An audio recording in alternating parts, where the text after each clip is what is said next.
po sa ating lahat. Ako po si Emmanuel O. Alejandre. Ito po ang aking daily devotion para sa ngayong October 31. And for today, we're going to talk about the glory of God in church.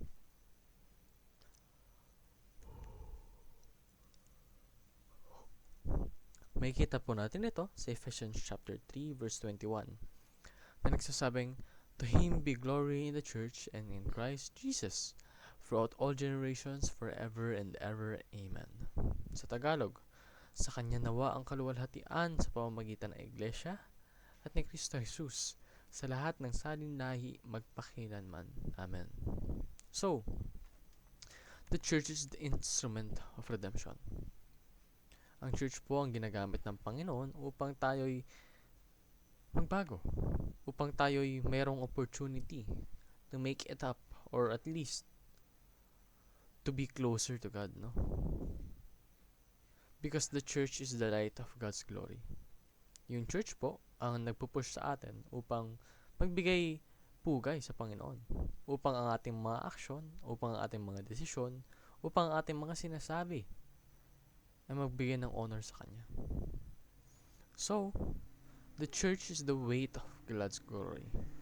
Yung church din daw po ang nagpapakita sa sangkatauhan ng kagitingan ng Panginoon. Dahil sa church, nakikita ng mga tao kung ano nga ba talaga ang glory ni God. So, be an instrument of change for God's glory. Naway magpagamit ka at ang iyong mga kakayahan ay maging daan upang mas lalo pang magbigay pugay sa Panginoon. And be a light so that others may see your good deeds and glorify your Father in heaven. Maging ilaw ka po upang maging aware yung ibang tao sa kagitingan ng Panginoon na nasa langit. And be the presence of God through which others can feel the love of Christ. Dapat po bilang isang Kristiyano, isa kang tao na nagbibigay liwanag, isa kang tao na nagpaparamdam na nandyan si Kristo.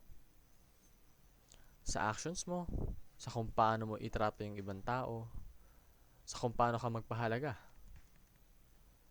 and sa lahat ng aspeto ng buhay mo.